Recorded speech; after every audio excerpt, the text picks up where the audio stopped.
Ya, ternyata ulama itu, ratusan ulama itu yang dulu sudah benar, mereka tuh nggak meleset, sudah betul. Tapi kenapa kok Imad bisa begitu yakin hanya dia yang benar, semua ulama salah? Sehingga dari sini kita bisa kesimpulkan sudah jelas-jelas dia yang menyimpang. Salah satu tadi itu diantaranya dia mengabaikan dan menabrak tatanan ilmu nasab. Saya tadi udah tegaskan masalah syarat zaman yang itu merupakan syarat mutlak kata Imad dan kawan-kawan, itu adalah syarat yang dibuat-buat. Kalau ada kitab sezaman, ya boleh-boleh saja, bagus-bagus saja. Tapi itu bukan syarat mutlak yang kemudian karena nggak ada kitab tersebut lalu dianggap nasab tidak tersambung. Tadi kita sudah uraikan panjang lebar, saya kira yang masalah itu sudah tuntas. Kemudian di antara kaidah nasab berikutnya yang diabaikan, saudara Imad ini selalu mengatakan nasab habaib ba'lawi mardudun batil, tertolak, batal. Oh, bahkan mustahil. Mustahil tersambung. Nah, ini nih lagi-lagi hal ini timbul karena mengabaikan klasifikasi nasab menurut ulama nasab. Ini penyimpangan terkait ilmu nasab juga. Kalau orang paham ilmu nasab, ini basic sekali, hampir di semua kitab teori nasab ini yang dijadikan rujukan oleh Imad disebutkan, ya, nasab itu ya setidak-tidaknya ada beberapa klasifikasi, ada beberapa perincian, saya ambil secara global. Setidak-tidaknya ada 4 bagian. Ada yang namanya nasab sahih atau nasab thabit. Nasab sahih ini adalah nasab alladzi ta'akkada thubutuhu bisilsilatin sahihah. Nasab yang telah dipastikan kebenarannya melalui rantai yang sah, ya, mujma'un ala sihhatiha min qibalin nasabin al-muhaqqiqin, yang disepakati keabsahannya oleh para nasabah yang muhakkik. Di sini maksudnya disepakati setiap nasabah yang membahas nasab tersebut menganggap sah. Nah, kalau yang nggak bahas ya layun sabuli sakitin qaulun, kalau yang nggak bahas ya berarti dia nggak ada pendapat. Ini kita bicara setiap ulama nasab yang ngebahas nasab tersebut menganggap itu sah. Nah, itu nasab yang seperti ini dianggap sebagai nasab sahih atau disebut juga sahihun thabit. Nah, itu yang pertama. Dan para ulama dengan kesaksian mereka mengatakan nasab ba'lawi termasuk kategori ini karena semua nasabah yang bahas nasab ba'lawi menganggap ini nasab sah. Nggak ada satupun nasabah yang bahas nasab ba'lawi kemudian menganggap nasabnya tidak sah, sehingga dia masuk kategori yang pertama. Dalam sejarahnya suku bangsa Arab ini banyak sekali, ya, yang kalau kita kembalikan kepada ilmu nasab itu ada yang disebut dengan istilahnya Qahtaniyun, Adnaniyun. Qahtaniyun ini terbagi 2 dia. Ada Qahtan bin Amir bin Sam bin Nuh kepada Nabi Allah Nuh. Satu lagi Qahtan bin Al-Humaisa. Qahtan bin Humaisa ini sampai dia kepada Nabi Allah Ismail bin Ibrahim alaihi wassalam. Nah, yang satu lagi Adnaniyun. Adnaniyun itulah yang melahirkan junjungan Nabi besar Muhammad sallallahu alaihi wasallam, ya, yang kemarin diributkan oleh, ya, Imad namanya, ya, dari Banten. Imad itu tiang, tapi sekarang tiangnya sudah roboh. Kenapa? Karena yang disampaikan tidak didasari oleh ilmu pengetahuan, emosi, ya. Karena banyak orang-orang yang datang dia ke Rabithah Alawiyah yang ada di Tanah Abang itu minta nasab supaya disambungkan kepada Rasulullah Sallallahu Alaihi. Banyak yang tidak dapat itu, termasuk teman-teman kita tidak dapat. Akhirnya ngoceh lah dia, orang Arab dijelekkan, nasabnya Nabi juga dijelekkan. Ya, ini tidak punya etika namanya, ya, etika. Iya, tidak ada nasab itu, tidak ada katanya. Lah kalau nasab tidak ada, hadis itu apa isinya? Isinya sanad haddatsana akhbarana. Isinya sanad. Kenapa kita ribut-ribut dengan sanad? Iya kan? Iya, kemana saja. Tidak usah yang namanya keturunan. Sanad keilmuan saja harus jelas. Kalau sanad keilmuannya tidak jelas, berarti dia belajar agamanya liar. Ngajarkan orang kepada orang satu kitab sementara dia sendiri tidak pernah belajar, itu liar. Nah, kalau dia sendiri liar, muridnya bagaimana? Ilmu genealogi adalah merupakan bagian dari ilmu sejarah.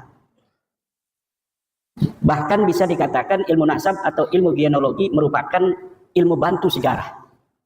Maka kajian ilmu nasab harus memiliki karakteristik kajian sejarah. Dia harus bersifat empiris, scientific dividend, harus bisa dibuktikan secara ilmiah. Tidak boleh ada sebuah narasi sejarah kita taken for granted, menerima begitu saja. Harus dibuktikan. Tidak boleh ada sebuah pengakuan nasab yang bersimultan pengakuan ini dengan privilege tertentu, baik secara sosial antropolog maupun secara paham keagamaan dari tafsir yang dapat diterima. Ketika ada susunan nasab, umpama tentang baginda Nabi, dia mengaku merupakan bagian dari keturunan baginda Nabi besar Muhammad SAW, maka kita harus uji di meja saintifik, harus dibuktikan secara ilmiah berdasarkan metodologi kajian ilmiah sejarah yang dapat diterima bersama, bukan hanya diterima oleh ahli nasab, tapi juga logika kebenarannya dapat diterima oleh semua orang. Saya kecil-kecilan mengkaji nasab orang yang mengaku keturunan Nabi di Indonesia dari klan Ba'alawi, yang sama ini mengaku sebagai keturunan daripada baginda Nabi besar Muhammad SAW. Saya gunakan prosedur di dalam kajian penelitian sejarah. Yang pertama adalah heuristik. Saya kumpulkan sumber-sumber sejarah, sumber-sumber yang membantu penelitian saya di dalam bagaimana menguji kebenaran sebuah tesis pengakuan berdasarkan silsilah-silsilah urutan nasab yang ada bahwa dia merupakan keturunan Nabi. Baik dari manuskrip-manuskrip zaman masa lalu sesuai dengan zamannya, maupun dari kitab-kitab yang sudah dicetak. Kemudian saya melakukan verifikasi sumber. Saya kritik, saya verifikasi validitas dan orisinalitasnya. Kemudian saya pilah mana sumber-sumber yang primer. Adakah sumber yang langsung ditulis oleh orangnya atau ditulis oleh orang lain tetapi dia pernah bersama dengan orang-orang yang ditulis dengan nasab itu, atau sumber itu tidak sezaman tetapi masih begitu dekat yang dapat melacak sebuah kebohongan apabila apa yang dikatakan sebelumnya adalah merupakan sebuah kebohongan. Setelah mengadakan verifikasi dan memilah, kemudian saya melakukan interpretasi sumber. Dari data-data yang saya ambil dari sumber-sumber itu, saya interpretasikan sehingga kemudian memunculkan sebuah kesimpulan sejarah, historiografi, bagaimana sebenarnya kedudukan dari nasab Ba'alawi tersebut. Dan inilah hari ini yang akan saya sajikan kepada Anda semua.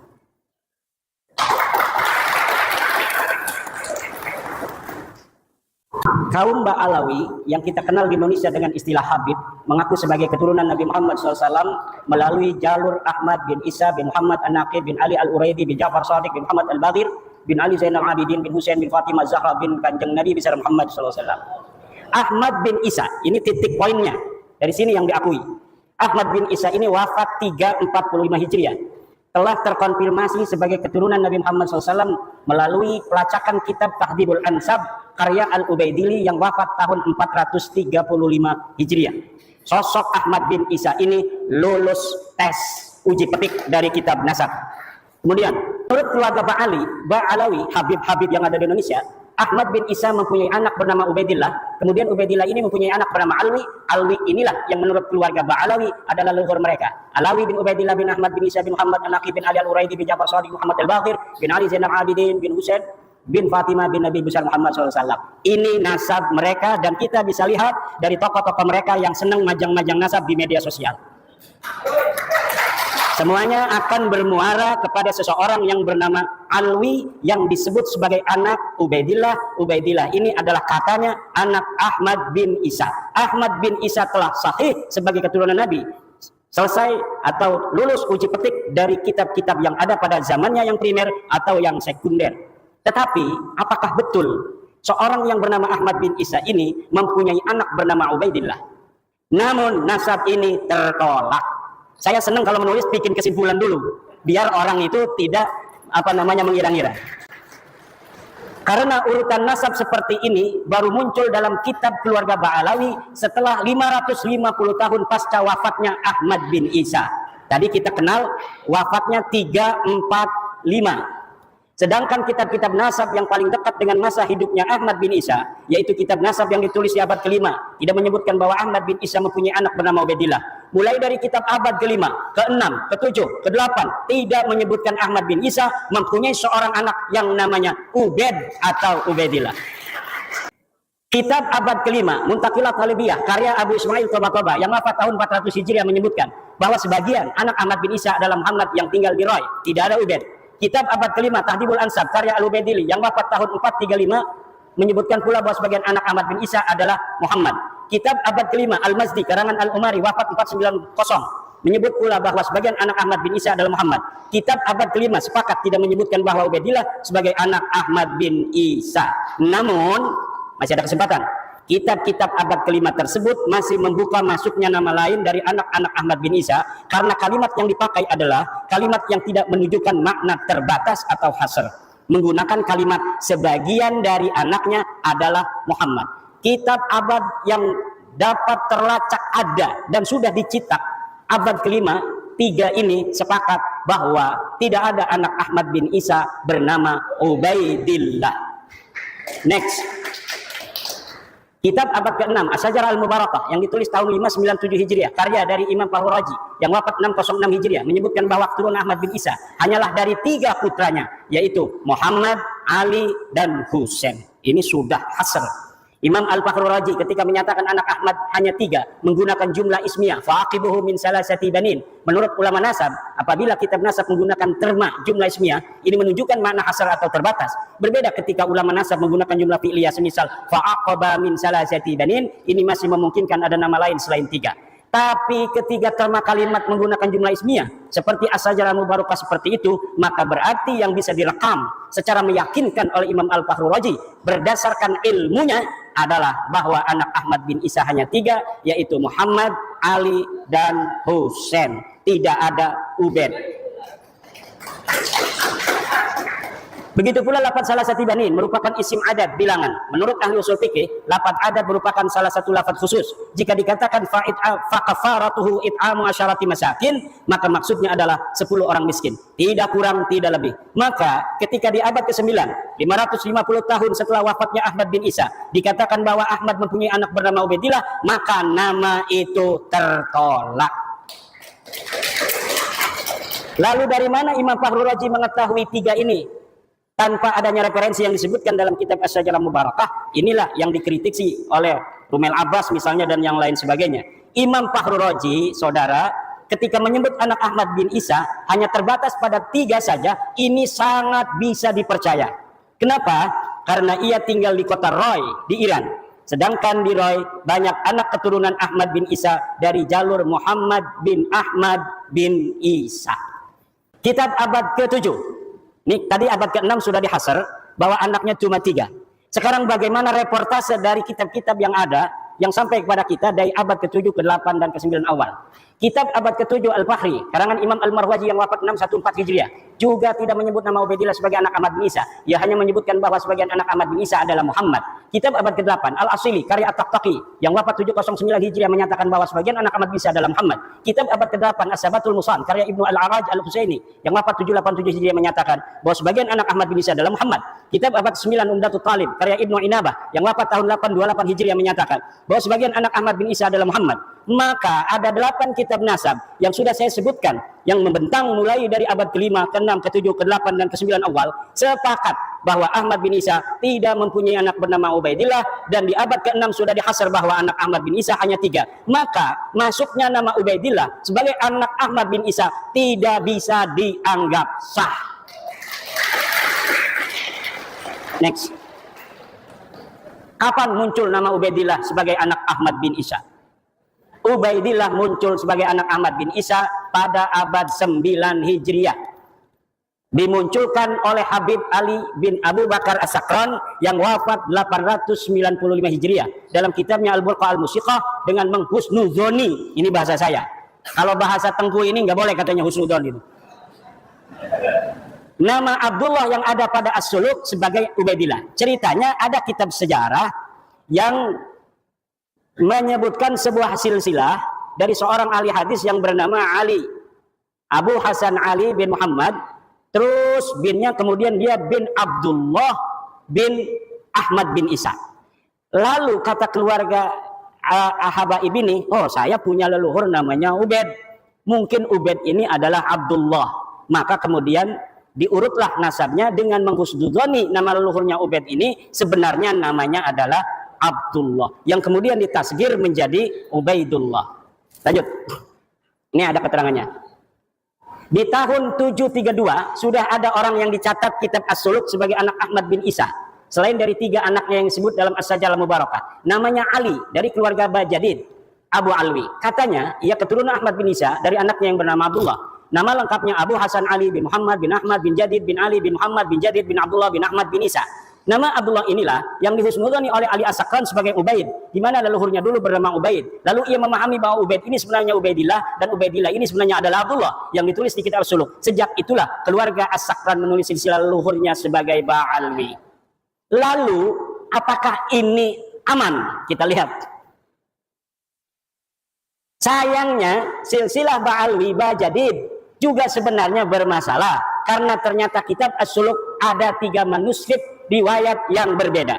Jadi manuskrip As-Suluk yang dikarang 732 sampai kepada Ali As-Sakran 895 yang nyampe ke beliau hanya salah satu manuskrip yang dicetak daripada 3 manuskrip sebenarnya yang ada. Yang mana yang benar? Wallahu a'lam bishawab. Yang jelas ad-dalilu idza tarakahul ihtimalu saqata bihil istidlal. Sebuah dalil apabila telah masuk di dalamnya ada kemungkinan ihtimal yang tidak qat'i, maka dia tidak boleh dijadikan lagi sebagai dalil. Manuskrip pertama silsilah Jadid terdapat dalam manuskrip di Paris berangkat tahun 810 Hijriah. Manuskrip itu menyebutkan bahwa Abu Hasan Ali bin Muhammad bin Ahmad bin Hadid bin Ahmad bin Isa. Tidak ada nama Abdullah. Sedangkan tadi Ali As-Sakran menyambungkan nasabnya kepada Ahmad bin Isa melalui Abdullah karena dia punya leluhur yang namanya Ubaid, kemudian dihusnudzoni sebagai Abdullah. Sekarang Abdullahnya di sini di dalam manuskrip Paris ini tidak ada. Lalu bagaimana? Ya putus, rungkad. Nah ini ada manuskrip dari Parisnya. Kalau kita bicara sejarah harus scientific evidence yang dapat dibuktikan dalam meja ilmiah. Dari manuskrip ini, bagaimana seorang Abu Hasan Ali yang disebut As-Suluk wafat tahun 620 Hijriah. Ini Abu Hasan Ali disebut dalam kitab As-Suluk. As-Suluk ini adalah kitab sejarah yang menjadi pandoman orang-orang Yaman untuk mengurutkan silsilah keyamanan mereka hari ini. Dan ini dapat dipercaya kitab As-Suluk. Maka banyak orang-orang yang mencantolkan diri dalam sejarah asli As-Suluk agar leluhur mereka nampak menyejarah. Walaupun dulunya leluhur mereka tidaklah terjadi sesuatu hal yang membanggakan dan berprestasi. Hanya menjadi urutan kelima dari nasab Ahmad bin Isa. Saya ulangi, dari manuskrip ini bagaimana seorang Abu Hasan Ali yang disebut As-Suluk wafat 620 Hijriah hanya menjadi urutan kelima dari nasab Ahmad bin Isa yang wafat 345 Hijriah. Berarti setiap generasi baru mempunyai anak di umur 55 tahun. Dan ini tidak masuk akal dalam ilmu genealogi, di mana setiap generasi dengan generasi berikutnya berjarak lahir dan wafat rata-rata harusnya 33 tahun. Dan dengan manuskrip ini, cantolan Habib Ali As-Sakran menjadi bias dan tidak sah. Karena apa? Karena Habib Ali As-Sakran mencantolkan keluarganya ke Ba'alawi karena ada nama Abdullah yang disebut As-Suluk. Sedangkan di dalam manuskrip As-Suluk versi Paris ini, Abdullahnya teaya. Silakan. Next. Manuskrip kedua As-Suluk silsilah Jadid adalah Abu Hasan Ali bin Muhammad bin Ahmad bin Hadid bin Abdullah bin Ahmad bin Isa. Dalam manuskrip 2 ini nama Abdullah memang ada, namun jumlah nama hanya 6. Ada tambahan nama Abdullah dari versi manuskrip yang pertama. Perkiraan jarak wafat dan lahir antara nama-nama itu 45 tahun. Walau lebih muda dari manuskrip sebelumnya, tetapi tidak masuk akal. Ditambah dari sini dipahami bahwa nasab Bajadid ini mudtaribah, berubah-ubah, yang menunjukkan bahwa nasabnya ada masalah, sulit untuk dikatakan sahih. Lanjut.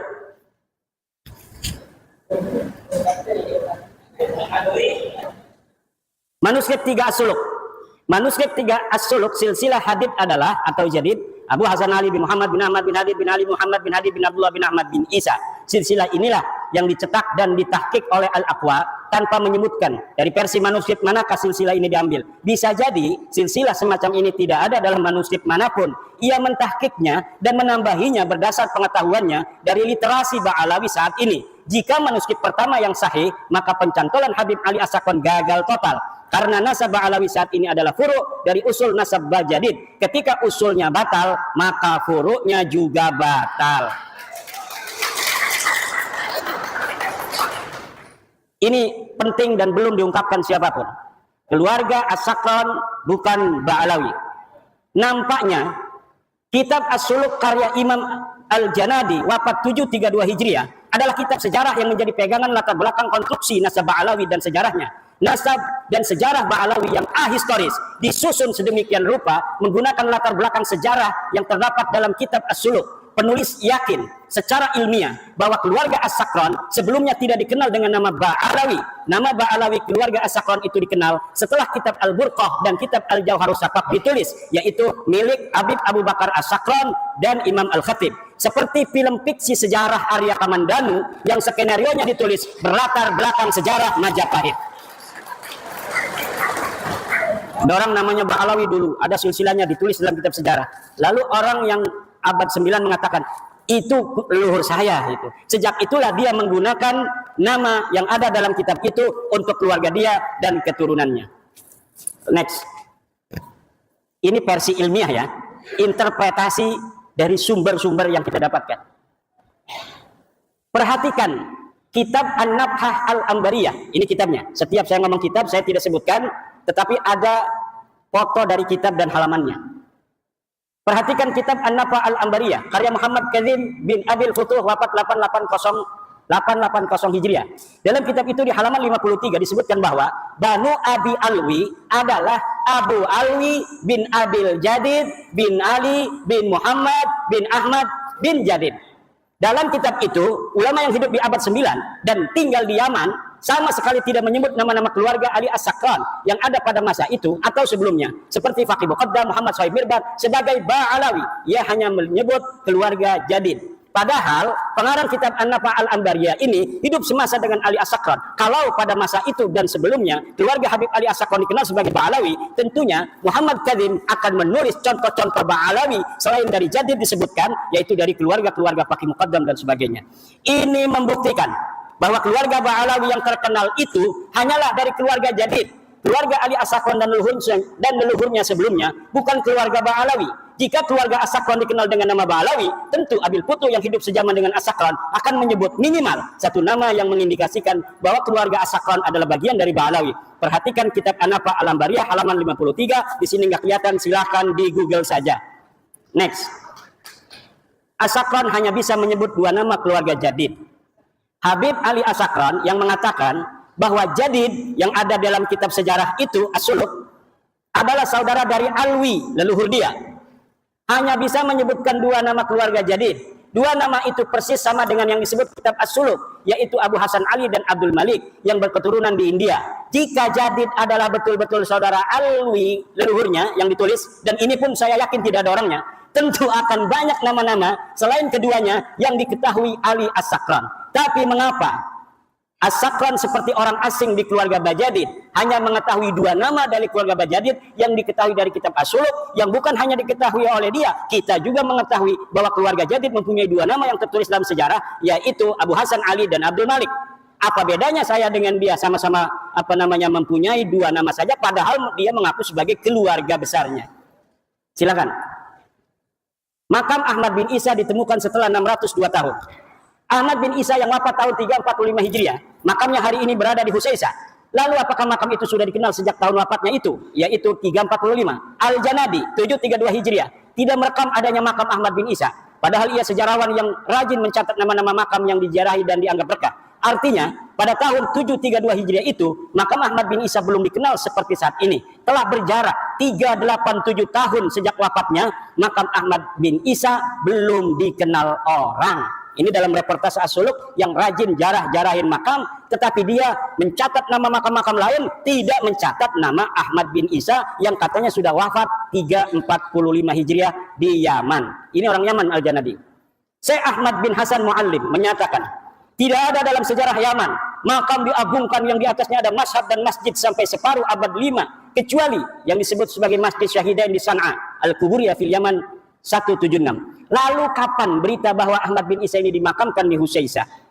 Berita awal yang didapatkan adalah Ba Makhrama 947 Hijriah dalam kitabnya Qaladatun Nahar fi Wafayat A'yanid Dahr disebutkan bahwa makam Ahmad bin Isa di Husaisah. Qaladatun Nahar fi Wafayat A'yanid Dahr 2/518 Asy-Syamilah. Berarti berita bahwa Ahmad bin Isa dimakamkan di Husaisah baru setelah 602 tahun setelah wafatnya Ahmad bin Isa. Kitab tersebut pula menyebutkan bahwa keyakinan makam Ahmad bin Isa di Husaisah itu karena Habib Abdurrahman bin Muhammad berziarah di situ dengan isyarah adanya cahaya yang nampak di atas sananya. Jadi ditemukannya makam itu setelah ratusan tahun bukan karena adanya kitab sejaman yang menyebutkannya, tetapi berdasarkan isyarah spiritual.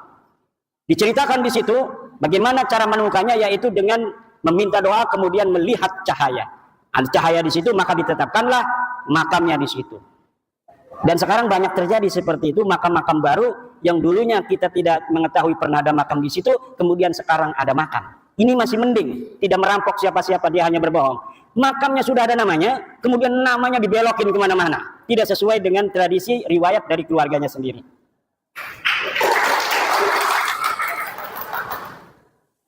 Kitab-kitab sejarah yang ditulis setelah masa Ahmad bin Isa sampai abad 9, ini kitab sejarah, tadi kitab nasab. Sekarang kitab-kitab sejarah yang ditulis setelah masa Ahmad bin Isa sampai abad 9 tidak menyebutkan keberadaan keluarga Ubaidillah dan keturunannya di Hadramaut sebagai seorang sayyid, atau tidak sebagai sayyid pun tidak ada sama sekali. Kitab-kitab apa saja? Tarikh Musallam Al-Lahaji, wafat 545 Hijriah, belum dicetak, tapi manuskripnya saya punya. Tidak ada nama Ubaidillah dicatat di dalam kitab itu, dan tidak ada keterangan bahwa Ahmad bin Isa pernah hijrah ke Yaman dari Irak. Tabaqat Ibnu Samurah, wafat 586 Hijriah. Tarfatul Ashab, nah ini Ibnu Samurah sering sekali namanya dicatut dalam kitab-kitab Ba'alawi semacam Samsud Dhahirah dan kitab-kitab yang lainnya, Al-Ghurar, kemudian kitab Hidmatul Ashirah, bahwa Ibnu Samurah pernah mengisbat silsilah nasab Ba'alawi pada masanya.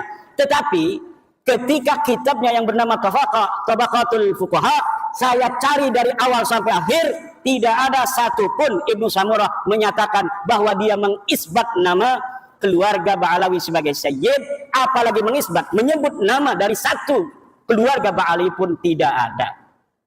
Next, kesimpulan, para habaib yang sekarang kita kenal bukanlah keluarga Ba'alawi yang dikenal di abad 7 dalam kitab-kitab sejarah. Keluarga Ba'alawi adalah keluarga jadid yang disebut dalam kitab As-Suluk 732 Hijriah yang terputus dari Nabi Muhammad SAW karena Abdullah bukanlah anak Ahmad bin Isa. Para habaib nasabnya terputus dari Nabi Muhammad SAW karena Ubaidillah bukanlah anak Ahmad bin Isa. Jadi Ba'alawi sendiri yang ada dalam kitab itu tertolak sebagai keluarga Nabi karena Abdullah bukanlah anak dari Ahmad bin Isa berdasarkan kitab-kitab abad ke-6 dan abad ke-5. Kemudian ada orang nyantol kepada nama itu. Ya, yang dicantolnya itu rungkat, dianya ikut rungkat. Pengakuan keluarga habaib sebagai keturunan Nabi baru mulai abad 9 oleh Habib Ali As-Sakran dalam Al-Burqah dan atau Abdurrahman Al-Khatib 855 Hijriah dalam Al-Jauhar Asy-Syafaf. Ini jarang saya ambil namanya Al-Khatib, walaupun hidup bareng. Dia adalah Al-Khatib ini murid dari kakeknya Ali Habib Ali As-Sakran, juga murid daripada ayahnya. Jadi walaupun dia bukan Ba'alawi, terindikasi subjektivitas itu ada karena dia hidup bersama Habib Ali As-Sakran. Dan kitab Al-Jauhar Asy-Syafaf ini belum dicetak sampai sekarang. Dia bagaikan sebuah kitab sakti yang tidak boleh dilihat oleh siapapun, tetapi sering diambil oleh kalangan Ba'alawi untuk membela nasabnya. Jadi kita tidak bisa untuk melihatnya, tetapi dia mengutipnya. Bagaimana sebuah dalil hanya bisa diketahui oleh mereka, kemudian didalilkan kepada kita tanpa kita bisa memverifikasi, tanpa kita bisa memvalidasi, tanpa kita tahu originalitasnya seperti apa. Jadi ini namanya senjata yang sangat canggih, yang bisa untuk membacok tapi kita nggak bisa melihatnya. Kitab-kitab yang lebih muda dari As-Sajarah Al-Mubarakah 606 yang menyebutkan bahwa Ba'alawi habaib tersambung nasabnya kepada Rasulullah tertolak karena hanya mengutip dari Al-Burqah dan Al-Jauhar kitab abad 9 Hijriah. Next. Terakhir, usaha yang perlu ditempuh habaib agar nasabnya tersambung. Saya kasih clue-clue. Seorang yang meneliti ya harus begitu kan. Kita bukan karena tendensi, subjektivitas dan sebagainya. Enggak, kita ilmiah aja. Para pendukung nasab Alawi Habaib untuk tersambung nasab mereka harus menyajikan kitab yang lebih tua dari As-Sajarah Al-Mubarakah yang menyatakan bahwa 1. Ahmad bin Isa mempunyai anak bernama Ubaidillah, 2. Ubaidillah mempunyai anak bernama Alwi. Untuk bisa dikatakan bahwa para habaib sekarang ini tersambung kepada keluarga Ba'alawi, maka harus menyajikan kitab yang lebih tua dari As-Suluk yang menyebutkan bahwa Jadid mempunyai saudara bernama Alwi. Jika 3 pertanyaan itu tidak terjawab, dan yakin tidak akan terjawab kecuali bikin manuskrip palsu, maka para habaib bukanlah keturunan dari Nabi besar Muhammad sallallahu alaihi wasallam.